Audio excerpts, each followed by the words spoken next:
Right now, the judge has spoken, ruling stop and frisk unconstitutional, and the ruling not only impacting elections and policing, but also could have implications coast to coast. And speaking of elections, which of these faces is the new frontrunner in the New York City mayoral race? I'll give you a hint. You probably guessed wrong. The latest polls revealing something of a shocker. We'll have the latest from the campaign trail. And later, is the nation already gearing up for Hillary 2016? And if that's the case, what does that say about the current president? Good evening, everybody, and welcome to RFL. I'm Richard French, and thank you so much for joining us this Tuesday evening, August 13th. And we start tonight where we began last night, and that is stop and frisk and a judge's ruling that is reverberating throughout New York. Our own Dominic Carter, who's been covering this case from the very get-go, he joins us with the very latest. Well, Richard, members of the NYPD are predicting a rise in crime for the Big Apple, like in cities like Chicago and Detroit, claiming officers will now be much more cautious. It's a stunning blow to the largest police department in America, the NYPD, accused of violating the constitutional rights of millions.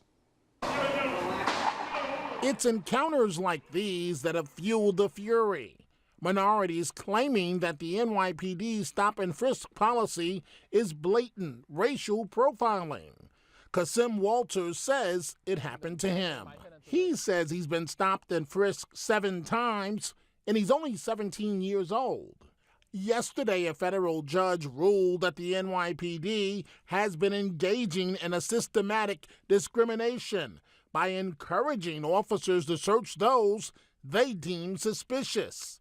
Blacks and Latinos make up 52% of New York City's population, but 84% of those stopped by police were Black and Latino males. The men who brought the lawsuit against the city spoke of justice. The New York City Police Department now has to be part of the solution because the judge has agreed with us that it was a big part of the problem. But the mayor and police commissioner bristled at the ruling. And that stop, question, frisk has saved countless lives. And we know that most of those lives saved, based on the statistics, have been Black and Hispanic young men. The judge is requiring a monitor to oversee NYPD practices and calling for a trial program for some officers to wear cameras to record arrests, as they do in an increasingly number of cities. The ruling could have enormous implications. And Rich, it appears that the judge might have the support of the public. A new poll out today shows that most likely voters in the Democratic primary in New York City believe the NYPD's use of stop and frisk is excessive. The survey just polled Democrats, though. Rich, let's go back to you. Thank you very much, Dominic. And let's bring in our first guest here tonight, Councilman Jumaane Williams, Democrat representing Brooklyn, and has been as vocal as just about any lawmaker on this issue. He even spearheaded the Community Safety Act. First of all, Councilman, did you expect when the ruling came down that Judge Sheindlin would have ruled as she did? I mean, I don't know if expect is the best term, but we did believe that the case that was presented was honest, was truthful, and can only lead to one conclusion. So it was much less of a celebration, more of a validation that the many people who have been fighting this issue, even before I came on the scene, was just from the beginning, from its inception.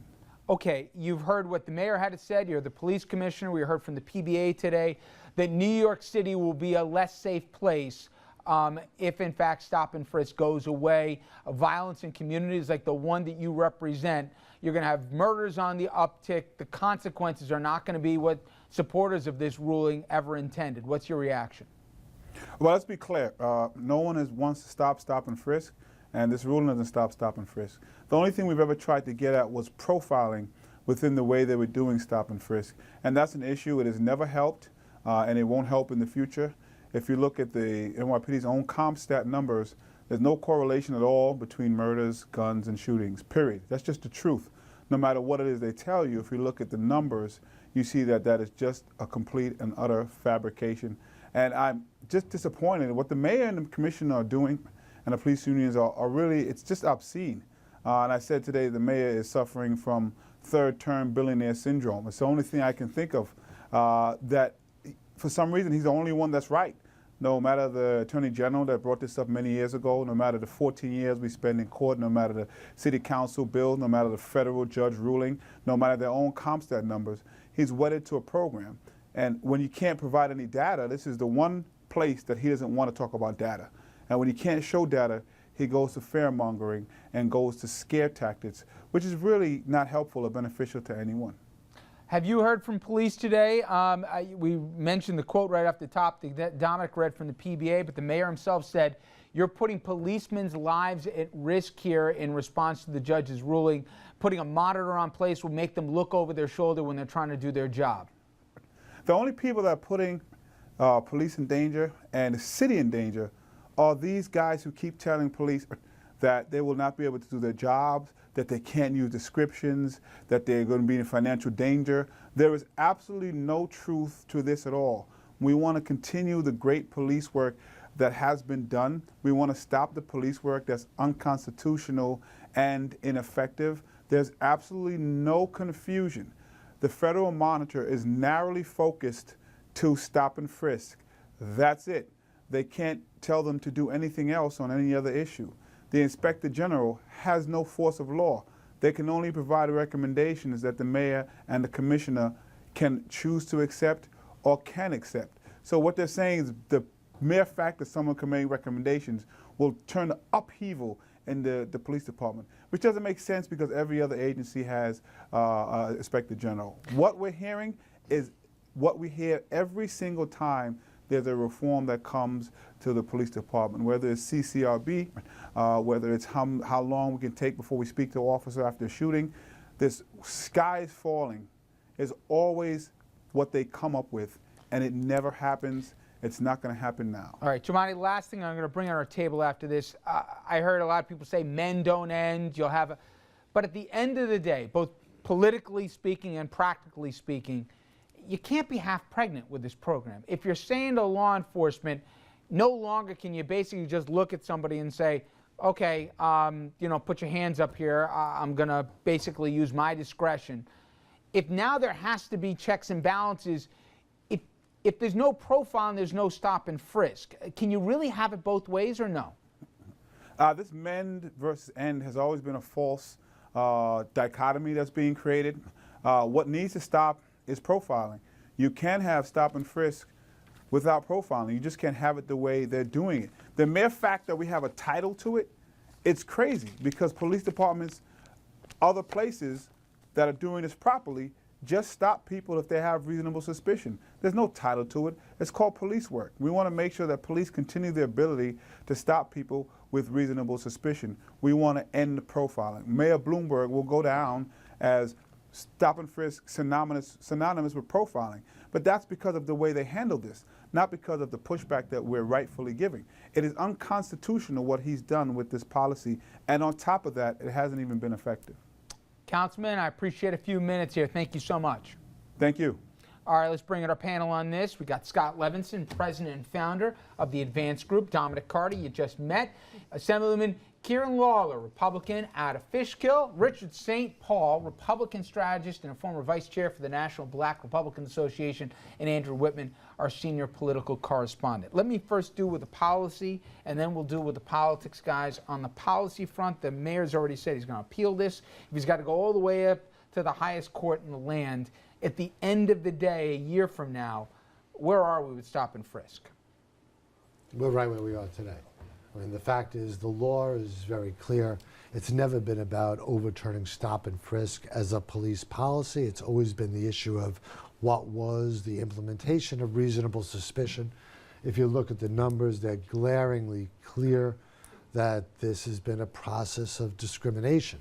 It's also clear that things like furtive movements have been too far used by the PD to justify the suspiciousness of a suspect to a search. So you think the court process, this thing's going to drag out? The bottom line is it's going to go through the court process, the judge's decision is going to be upheld, and in the end, we're going to just go back to better police work. That's all it is. I actually think that there might be a chance that this doesn't go through the court system. You're going to have another mayor come January 1st. If it's a Democratic mayor, odds are either the Inspector General or the monitor will just be accepted, and if the terms of the suit are being abided by to the court's satisfaction, there may not be an appeal. The city may not fund that appeal. That's right. Don't you think, Dominic, you can't get elected whenever they figure out if there's a runoff here. You can't get through a primary here at the end of the day and be the Democratic nominee and say you're going to keep the thing, right? No, because to get through the Democratic primary, you need the backing of perhaps the New York Times and Al Sharpton. And in order to get Sharpton's endorsement, you have got to be against stop and frisk. You're just not going to make it through the primary without being against stop and frisk. I think you also at this point in time have to be against Ray Kelly as police commissioner now, because I think this has really spoiled Kelly's being Homeland Security you secretary. think so? Absolutely. Because the guys who came out for him, Schumer came out after the ruling. Obama hadn't backed away from him. I haven't heard Holder speak out against him. Quinn hasn't condemned him. If you want to be his police commissioner. Quinn actually suggested it's not going to happen. You had the police commissioner, you had a federal judge basically say the policy that you talked about, that you championed, was discriminatory, and in addition to that, it was illegal. And you're going to put him as a Homeland Secretary? That's not going to happen. It's absolutely not going to happen. And it's not the way Mayor Bloomberg wants to leave his legacy also, by being the mayor, the third-term mayor. Unfortunately, he's got the Mother Bloomberg syndrome, his health care ban on the big size cups. He went to appeal that. They stayed the decision. No health care, no ban on big cups. And now this, as he leaves the office, this illegal and discriminatory policy is what he leaves with. Richard likes his big cups. How about you, You know what I do find like my big frustrating? cups.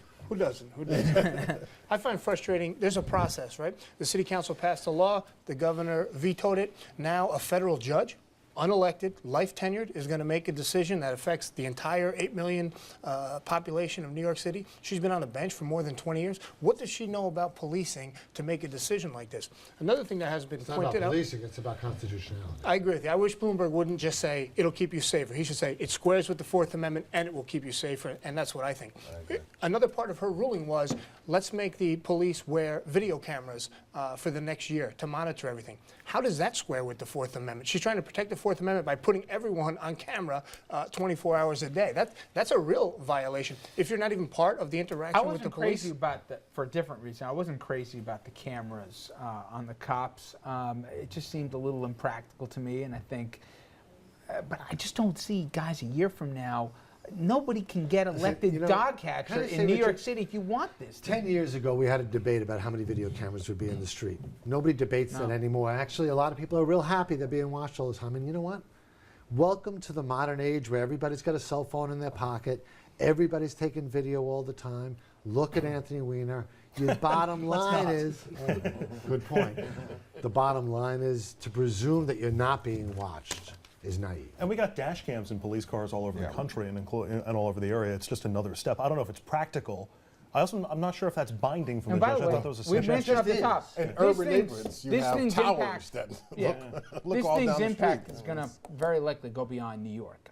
New York's been the poster child for stop and frisk, but it's not the only metropolis that does this anymore. People are going to be re-looking at this. But Philadelphia also had a federal court that came back and said you have to change the plan. Los Angeles has stop, question, and frisk. It's not nearly the same divide in terms of the population and who gets stopped. So other cities do have this. Jumaane, isn't it a dirty little secret that maybe, I know what the PBA said, but the cops are going to say, hallelujah, I don't have quotas anymore. I got to hit anymore. And I don't have to walk in the same neighborhood and be the bad guy. Oh, they'll have quotas, all right. All right, we want you to keep this conversation going online. Go to Facebook and Twitter. Sound off. Stop and frisk, as we told you yesterday, found unconstitutional. Do you agree or not? And we've been getting some great comments on this, and we ask you to keep them coming in. All right, when we come back, we'll turn to politics. Mayor Cory Booker expected to take the Senate primary tonight and to take it in a walk. But once that's over, he's still going to have to face a Republican challenger, even one who's not doing himself any favors. We're going to explain what he's up against after the break. We'll talk some politics on this side of the Hudson as well. Stay with us.